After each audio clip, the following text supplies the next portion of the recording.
Thank you for joining us for the Census in the South Road to Recovery virtual bus tour. As COVID-19 rates continue to rise across the nation, the South is particularly vulnerable. High poverty and uninsured rates, coupled with limited resources to navigate this crisis, make our Southern residents more vulnerable to illness and the economic shock of the pandemic. Despite these challenges, we know that the South is strong, and we will recover. But the road to recovery is going to be long, and will take time to get there. Getting an accurate count in the 2020 census is the first critical step to ensuring that communities have thriving local economies, fully funded healthcare, schools that are not overcrowded, and social safety net programs for those who need them. Fair Count is proud to partner with E Pluribus Unum because we both understand what's at stake. Southern states like Alabama, Florida, Georgia, Louisiana, Mississippi, and South Carolina are not only being ravaged by COVID-19's effect on our health and our economies, but we know the 2020 census response rates across the South are lagging too. If we don't act now, Southern states won't get our fair share of trillions of dollars in federal resources or our portion of political power over the next decade. The census ends on September 30th, and if we are to be a part of our nation's recovery next year, we must be counted now. If you haven't been counted yet, please visit www.my2020census.gov or call 1-844-330-2020 to make sure your household is counted in the 2020 census. When you're done, encourage others to complete the census too. And then visit censusinthesouth.org to see where our next virtual bus stop will be. The South has something to say. Let's make sure they can hear us for a decade and beyond.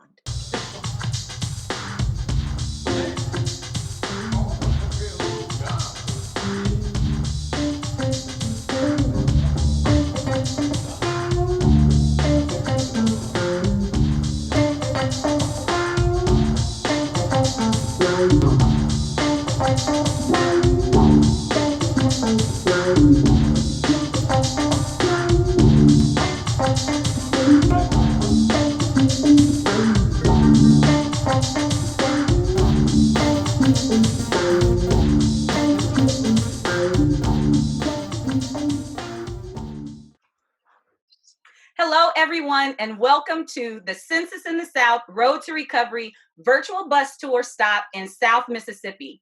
I am Janine Abrams McLean. I am the Vice President at Fair Count, and I am so happy to welcome you to our event, Abrams Family Reunion. We know a lot of people had to cancel their family reunions over the summer, but we're going to go ahead and do it virtually here, and we want to make sure that everybody in Mississippi and everybody watching this knows that we are all a part of one big family. And so we're going to have a good time tonight, have some good discussions, and see why the census is so important and why everybody needs to get counted, especially folks in Mississippi. And so I'd like to start by introducing my family. I'll start with myself. I just did it. I'm the baby of the family. And then we will go in order on up to our parents. So next we have my brother, Walter. I'm Walter Abrams. I'm currently located in Los Angeles, California. I'm a detox tech at a local treatment facility, and I'm happy to be here. Thank you. I'm Richard Abrams, and I currently live in Riverdale, Georgia. I am an intensive case manager for a community friendship. I work with homeless people, and I'm happy to be here. Awesome. I'm Stacey Abrams. I am the founder of Fair Count. I also started an organization known as Fair Fight that focuses on voter suppression and the Southern Economic Advancement Project. I live in Atlanta, Georgia. I am Andrea Abrams. I live in Kentucky. I am a professor of anthropology and the chief diversity officer at Center College. So, Mom and Daddy. Abrams. I live in Stone Mountain, Georgia. I am a retired United Methodist minister and the proud father of the rest of them. I'm Carolyn Abrams. I reside in Stone Mountain, Georgia. These are our wonderful children. I am married to Robert Abrams, and I am a retired United Methodist pastor. Oh, by the way, she's my wife, too. All right. So we all, with the exception of one person on here, we were all born in Mississippi. We love you, Stacey. I was born in Madison, Wisconsin, but I moved back to Mississippi when my parents moved back. I moved there when I was 3, so I think I get to count. You definitely do. And our family, I was born in Gulfport. I think everybody else Walter and Richard were born in Gulfport. Andrew was born in Hattiesburg. But Mom and Daddy, we were talking this morning about some of the places where we lived in Mississippi. So I've lived in Gulfport, Wiggins, and Columbus, Mississippi.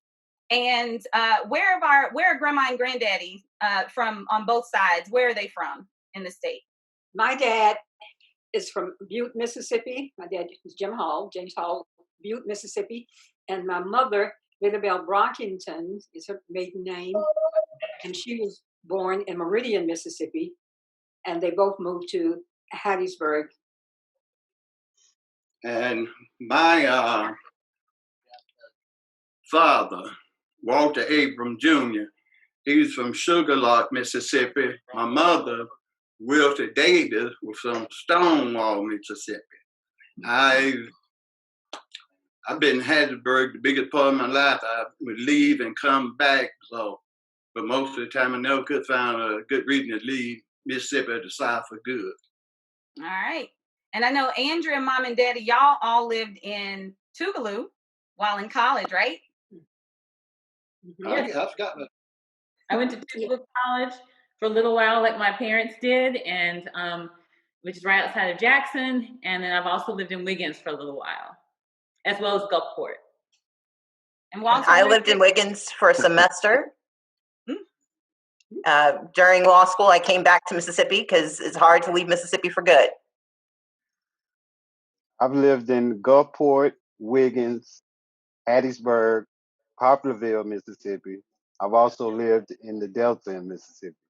Oh, okay. Perkins, Mississippi. And Perkins, Mississippi. So I've lived in Gulfport. I lived in Gulfport till I was 12, and then I lived in Wiggins till I graduated and went to college. Then I came back to Wiggins. So I lived in Gulfport and Wiggins. Awesome. So that covers a bunch of places. I forgot about Poplarville. So that covers a bunch of places in South Mississippi. What we know is that the 2020 census counts everybody living in the United States. Whether you live in Mississippi, Georgia, California, Alaska, everybody counts in the 2020 census. And the census counts every person regardless of their citizenship status. So undocumented people are counted. It does not matter. Every single person is counted. And the reason that the census is so important, especially in the South, and the reason we're doing this bus tour is because we know that the census was highly impacted by the COVID-19 pandemic. Operations were canceled and postponed. And even now, the Census Bureau decided that they were going to extend the census that was supposed to end on July 31st. They decided that they would extend it until October 31st because they did not have enough time with the pandemic, the ongoing pandemic, to get everyone counted. And we were all ready to make sure that folks were counted by October 31st. But then on August 3rd, the Census Bureau and the administration decided that they would reverse course. And even though they said they didn't have enough time to count everyone, they decided to shorten the census by an entire month. And so the census is now scheduled to end on September 30th, and we are running out of time. And unfortunately, communities in the Southeast, in the Deep South, have been disproportionately impacted by COVID-19, especially communities of color, Black populations and Hispanic populations have been disproportionately impacted.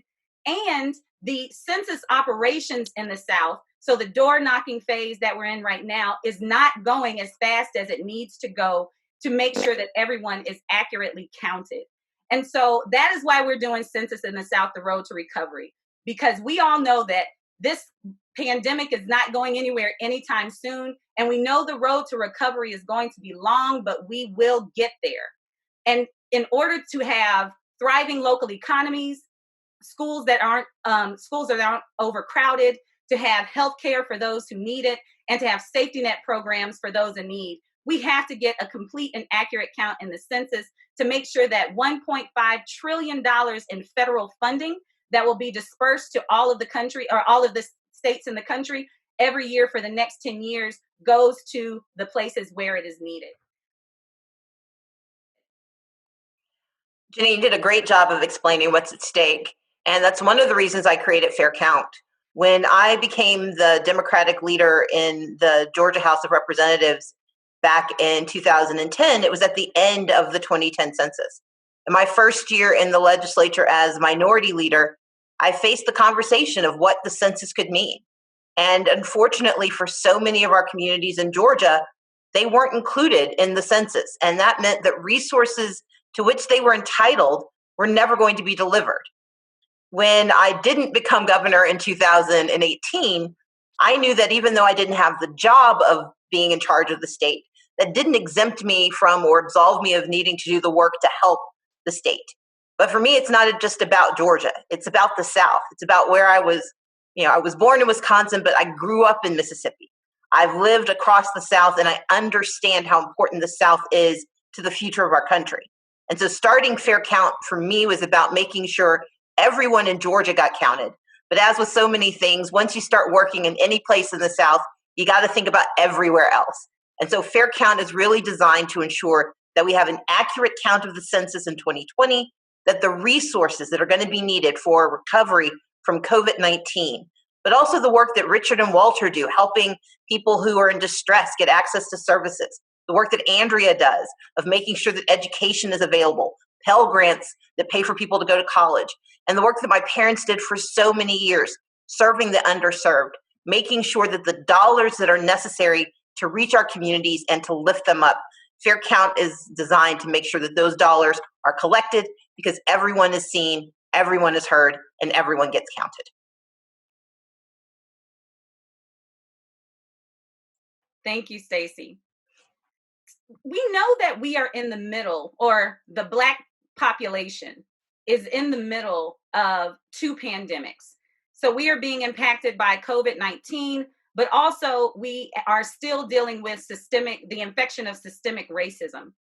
I want to start with Mom and Daddy and ask, you all, both of you were heavily involved in the civil rights movement.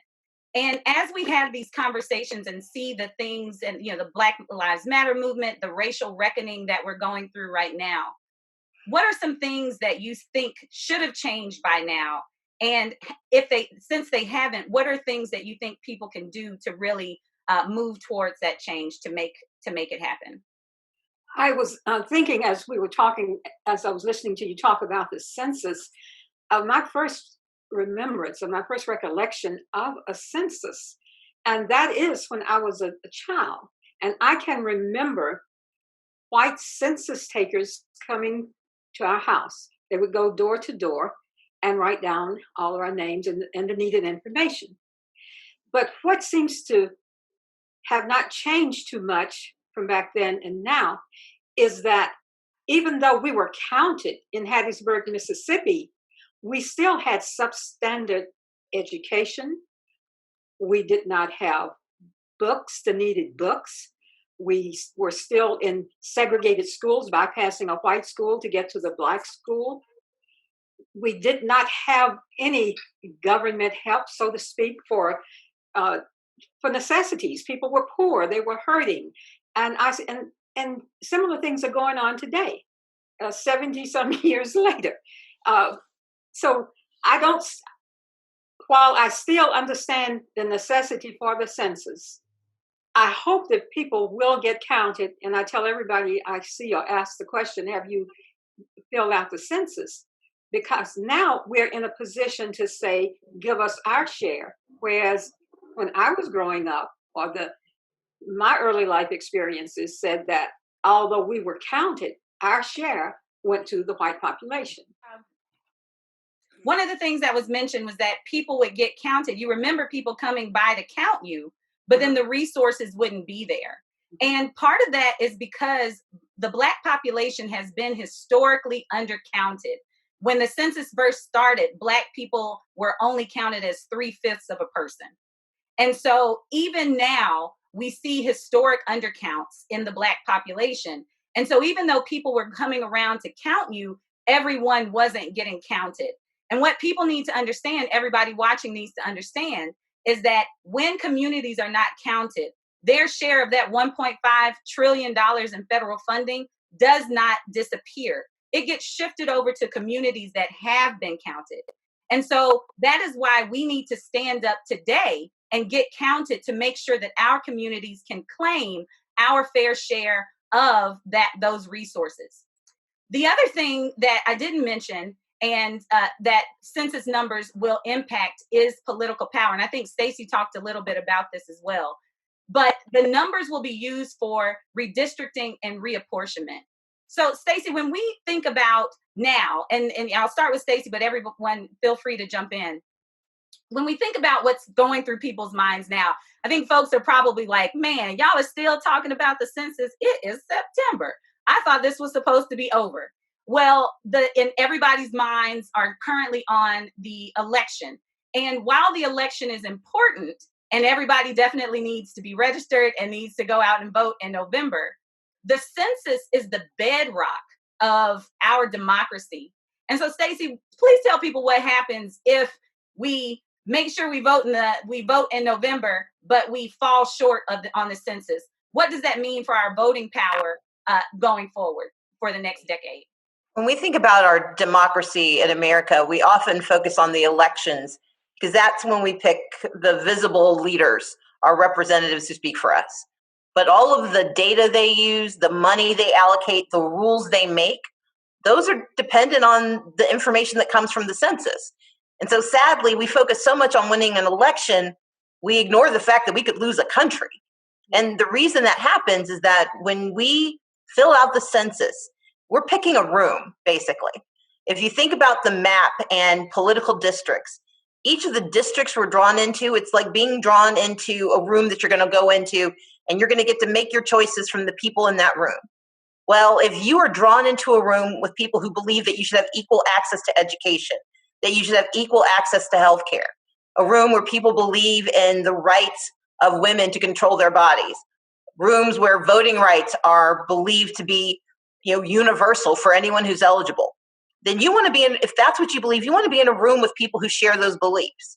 But if next door you've got a room where people think that you should only have health care if you can afford it, that you should only vote if you're going to vote for the people they like, that you shouldn't have any autonomy over yourself, and that education is really wasted on people who don't already have what they need. Do you want to be in a room where people share your values and share your needs, or in a room where people don't believe in you and don't believe in your value? Well, the census decides which room you get into. Because when we talk about redistricting or gerrymandering, that's just drawing the rooms. It's drawing which group you're going to be with, who you've got to work with to pick your representatives, who's going to speak for you. And so whenever we're not counted, that means they're automatically going to put us in a room with people who do not care about us. And for me, being in the room where everyone wants what I want, or at least enough of us want the same things that we can work together to make it happen, that's the political outcome. So it's about the money that goes into our accounts, but it's also the politics that decide who we work with to make our choices. What I appreciate so much about Fair Count and hearing from you and Stacey and others, but especially from what Fair Count has to say, is that for the first time, I really understand why the census is important.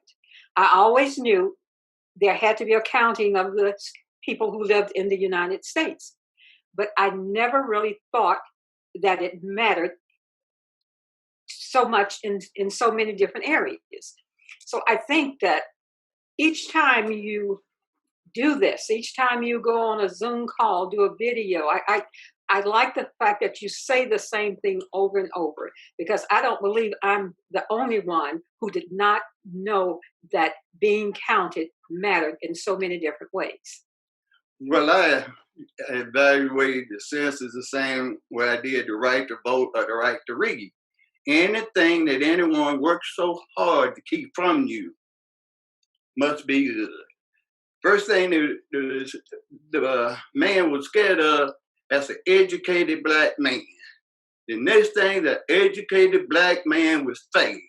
The third thing, an educated black man with a smart wife.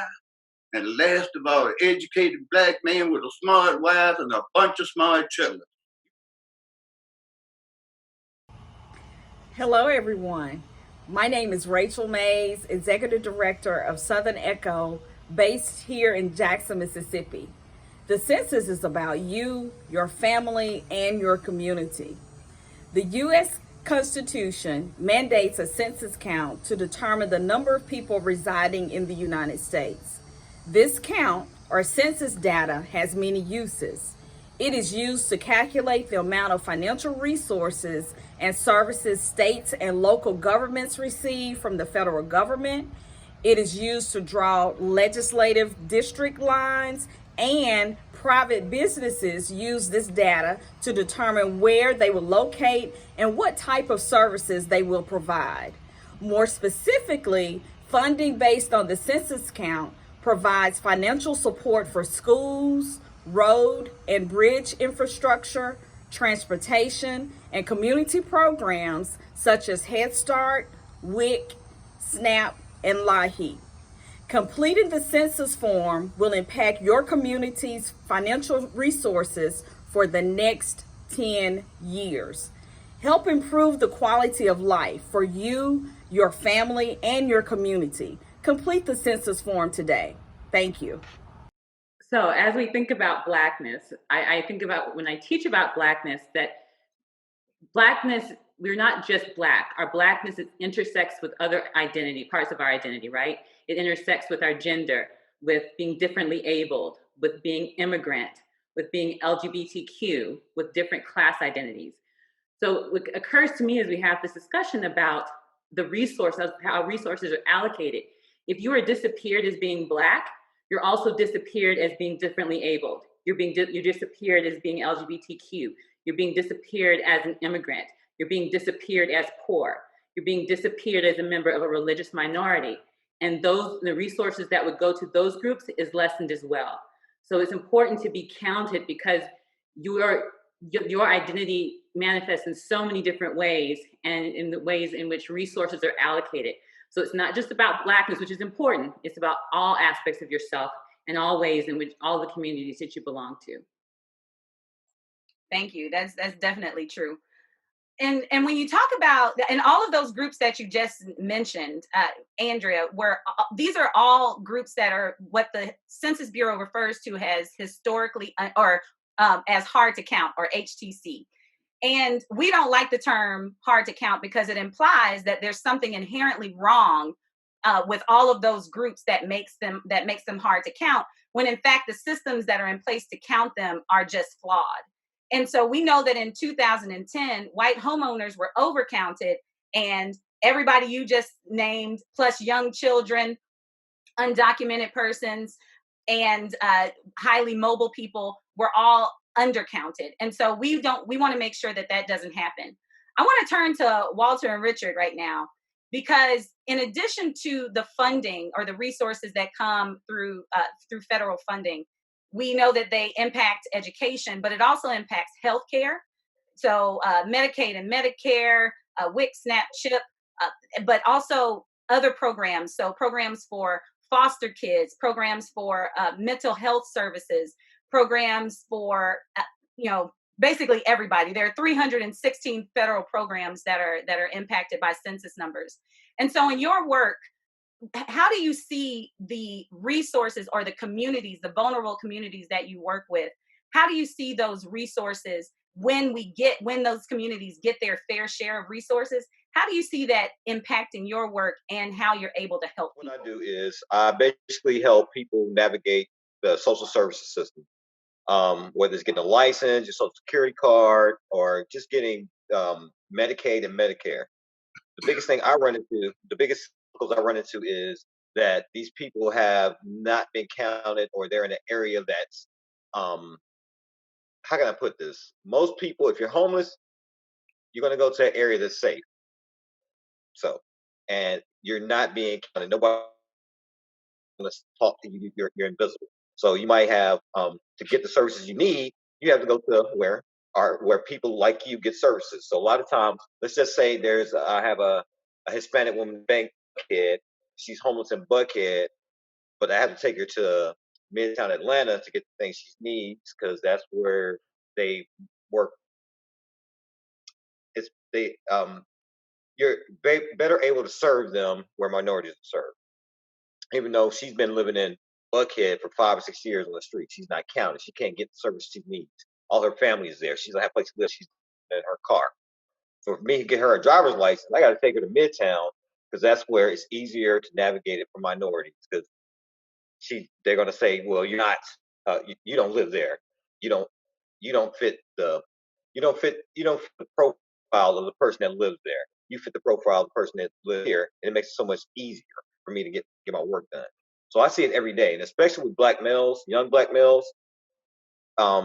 One of the things I tell them all the time is, from 12 to 18, you're a person. Continue to turn into a number, and that number has to be counted for you to count. Because if they don't see that number in the system, you don't exist. We have to start from the beginning. So I know for what I've been doing, because my sisters, this is their thing. When I go out with my clients, one of the things we do is do the census. We get counted. What's your last address? We're gonna put that in here. We're gonna knock this out real quick. And even in my neighborhood, which is predominantly black, all my neighbors, all the guys I know down here, I ask them, "You fill that census out?" Somebody will knock on your door. So I'll give you a perfect example. Last week we had door knockers, and I could tell them I was home all day. I looked out the window. I said, "Oh yeah, you in the census yet?" She knocked on your door. I told you I'd help you. Just let me know. We have to be counted. And that's just, if that tell them if we're not counted, they're gonna push us out. And we have to make sure they know that we're here. Working in the substance abuse field, you know, right now, we're going through a pandemic, but we're also experiencing an epidemic when it comes to drug use in America.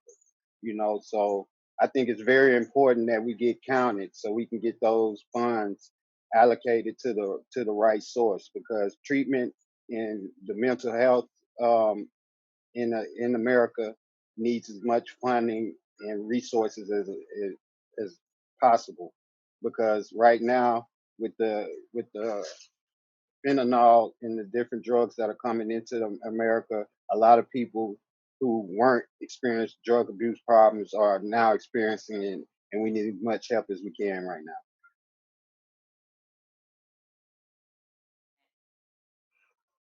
So I'm gonna shift a little bit to talk about.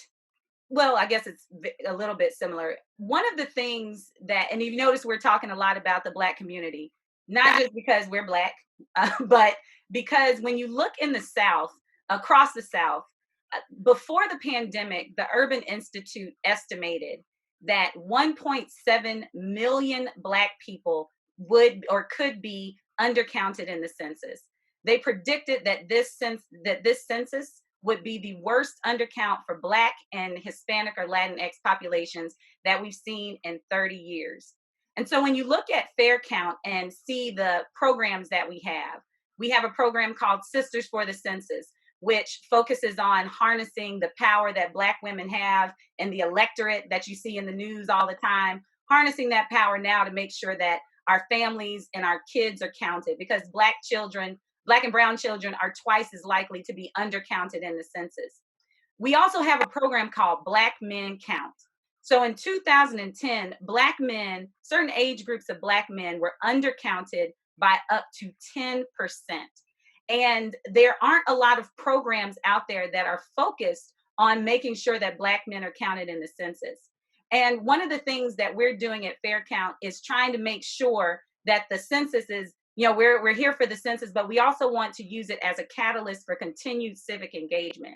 And so we want to make sure that we can get Black men counted in the census, and then get them get them registered or get them voting, and then get them involved in the redistricting processes.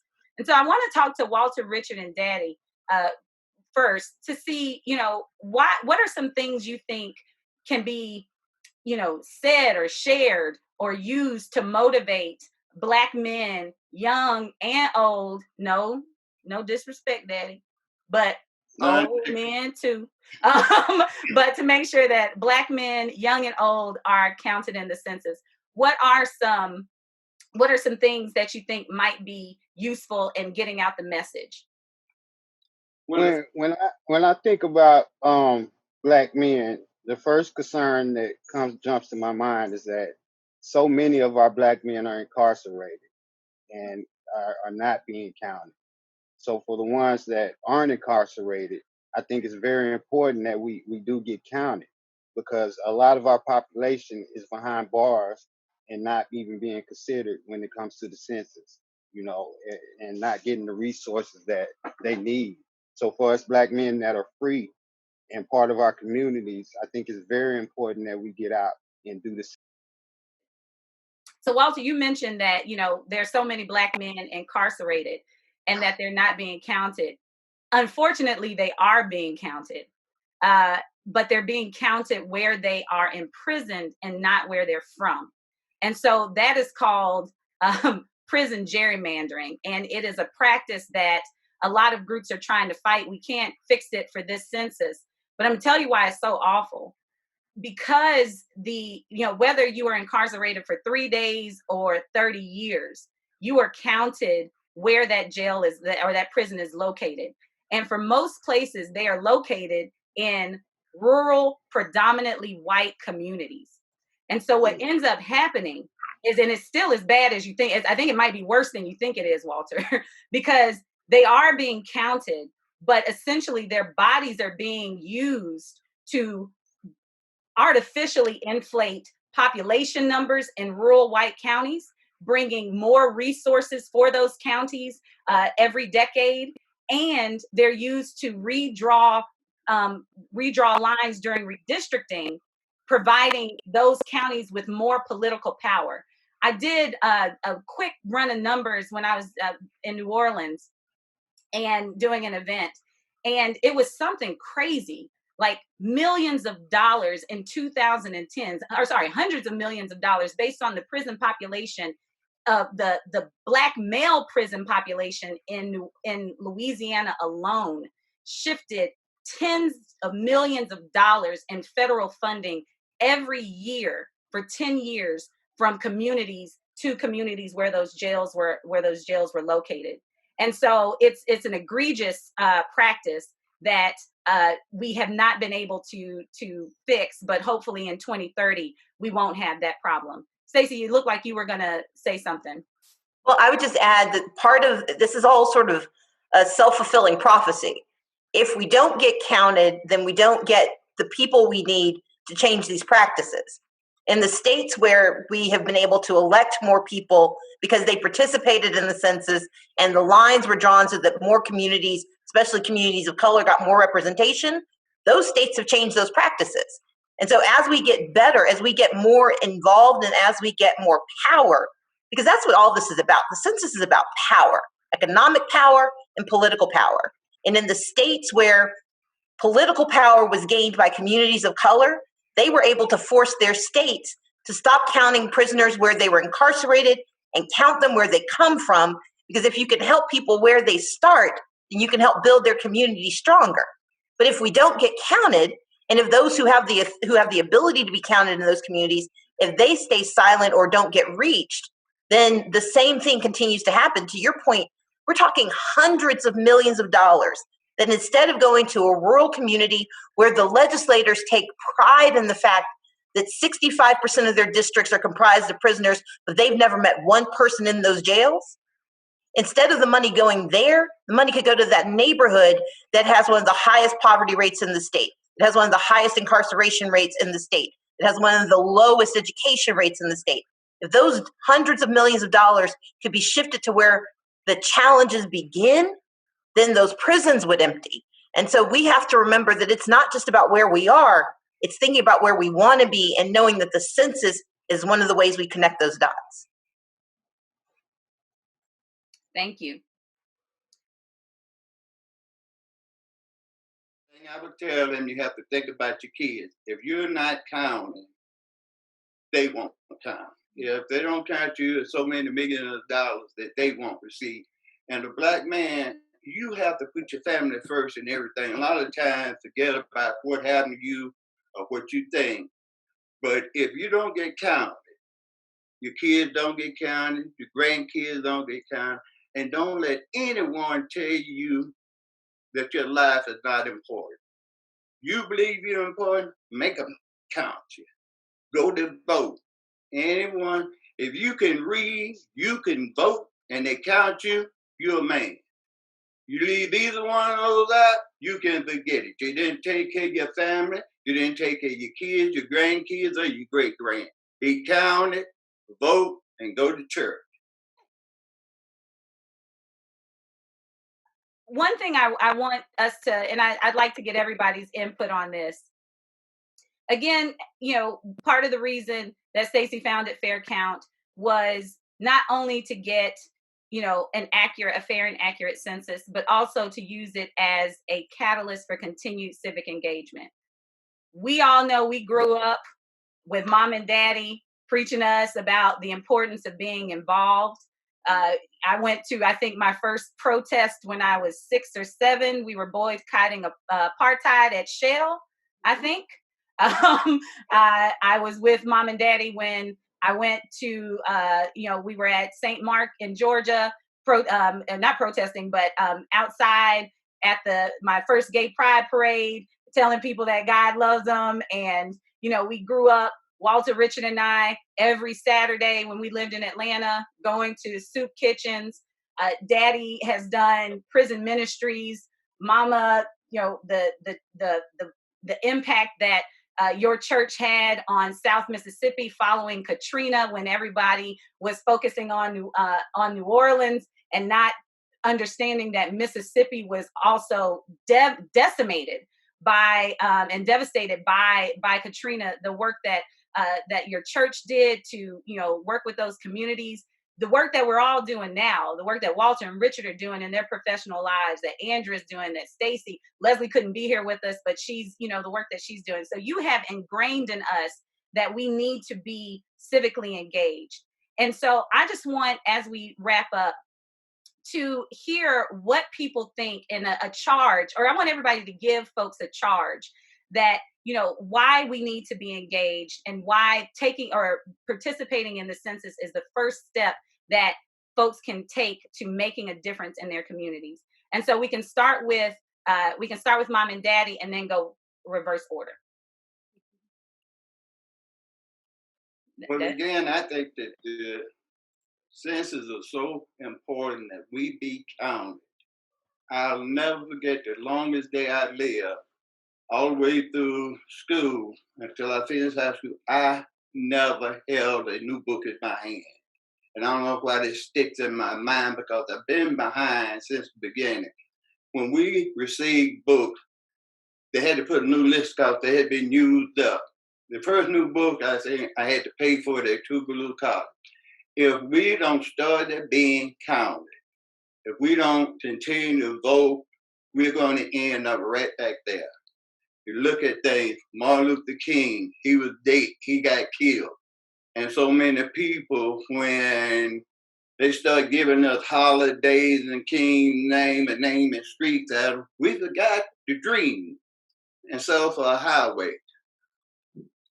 And if we don't continue to vote, we're going to go through the same thing in 2064 that we went through in 1864, that we went in 1964. What we're going through 2020, we don't continue to vote, we don't continue to be counted. Make sure you have to, I don't care, make somebody count you. Don't come to your house, you go to there. But you need to be counted. You need to vote. And don't let anyone take that away from me. And the most powerful thing in the world, because it's so hard for me, you need to know how to read. All right, Mama. Thank you, Daddy. I think it's definitely important in 2020 to be counted in the census, and that we have as high a count as possible of marginalized, poverty-stricken, people of color, brown, whatever, that everybody gets counted, especially African Americans, because what I'm seeing is a resegregation in our educational system. And it's coming because a lot of the white kids are going to private schools or the academies or whatever. And the Black kids are left in what used to be the all white schools, those same buildings that we were able to desegregate 50 years ago. They are dilapidated. They need repair. They need resources. And the resources come, as y'all have been saying, when people are counted. And so if they're going to push or force people back, then at least fight for the resources to provide adequate education while the other things are being taken care of. And we can't afford not to be counted. We can't afford not to tell people to fill out that census and to vote. Because what I see happening in 2020 reminds me so much of what we fought against back in 1970, 1965, and on up. Things that we thought were being fixed are now it's just like it's being turned around. We're reliving what we have already fought against. And the census and the vote, those are the two tools that we have and that nobody can really take away from us. If we choose to exercise them, we can give it away or just let those two tools lie dormant. But it's just so important to tell everybody that you see, use any means necessary. The matter is urgent and the time is short. So I want to reiterate what Daddy said and what Stacey said, that this is about power, and it's about deliberately trying to take our power. These things aren't happening on accident. It's not an accident that it's so difficult to get counted. It's not an accident that people are putting up barriers for you to vote. You have power with these tools. They give you power. And there are certain people who see that power and are deliberately trying to take that power from you. And the only way they take it is if you give it up. We have to fight to retain the power that we have and use the power that we have. And filling out the census seems like a very simple thing, but it's a very powerful thing. And when you don't fill it out, you have surrendered. You have let them win in a very deliberate attack upon your power as a human being and a citizen of this country. I know that there are a lot of people who hear about voting and hear about the census and say, it's never worked for us. Why would it work this time? And the reason I'm so insistent about fair count and fair fight and the other work is that there's been a growth in our population and a growth in our power over 240 years.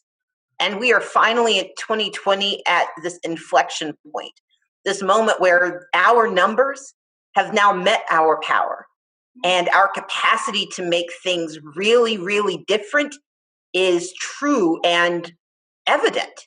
And it's so evident that they have taken, that those who oppose our access, those who oppose communities of color, actually getting full engagement, those who oppose the poor getting the resources they need, those who oppose the immigrant from being seen. All of those communities have reached this moment where our numbers are strong enough that we can actually influence and change things. And that's why those for whom our voices are a threat, our power, as Andy said, is a threat, that's why they're worried so much, because in years past, yeah, they could count us or not count us. It didn't really matter. But if they count us this time, if they really include us, the resources that come into our communities, the political choices we can make, the way we can address an economic catastrophe, a public health crisis, and a racial reckoning, we do that by actually planning to win this year, but also planning to win the future. And that's what the census is. The census is telling us, we are telling the story of our future, and we're deciding who we want to be. And I want to be in charge. I want to be part of a community that gets to say that when I elect a representative, I intend for you to do what I need you to do. That when I vote on a bond issue, I intend for you to spend that money in my community. That when I decide that this is the next step I want to take with a small business, that I have the same right to the resources as anybody else, and that I shouldn't have to cross my fingers and pray when I'm crossing a bridge that nothing happens. Because the resources for all of those things come from the census decision that I made in 2020. And so when I say I want to be in charge, I mean as a citizen, as an American, as a Black person, as a woman, as someone who is a Southerner. I want to be in charge of my future for once. And I believe if we in the South get counted and show up at the polls, the reason they're terrified is that they know this time it counts. Make it quick in case I break up. So I think it's a simple thing. In this day and time in our government, if you're not counted in the eyes of our government, you don't count. So just make sure you count. It's that simple. It's 2020. We won't get this opportunity, another opportunity like this until 2030. And it might be too late. It'll be too late for a lot of schools, a lot of hospitals, the infrastructure, mental institutions, just everything that can be affected by this census. The time is now. And like my brother so eloquently said, if you're not counted, you really don't count. So now is the time. We can't afford to wait. So get out and get counted. And so I just want to thank my family, my mom, my dad, my sister Andrea, my sister Stacey, my brother Richard, my brother Walter, for joining us today to talk about why the census is so important, not just to Mississippi, where we're all our home state of Mississippi, but to everyone in the South and everyone across the country.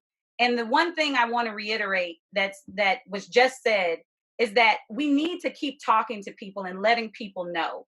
We need to, the same way that Richard is telling his, the people that he works with to get counted, the way that my dad walk up to people and tell them that they need to be counted.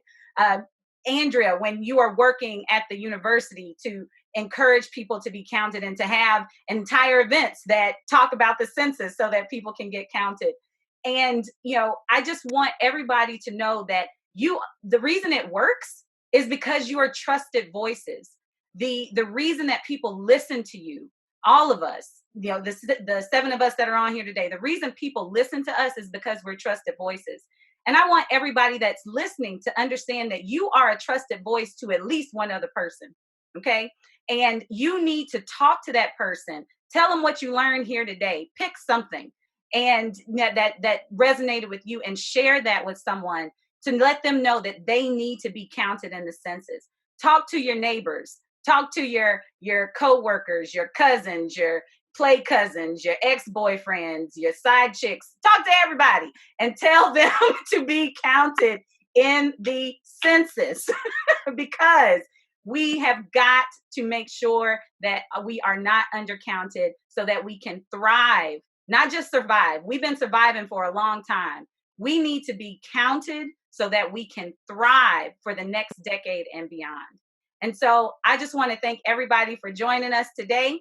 And you can get counted I guess we should probably tell you how to get counted. You can go to my2020census.gov and complete the census online, or you can call 1-844-330-2020 and do it over the phone. So we're going to end our family reunion. I think it's time to go eat. And so put on some music and sit out on the back porch. And so, yeah, everybody have a great day and go get counted. Love y'all. Hey! All right. Same time, 10 years from now.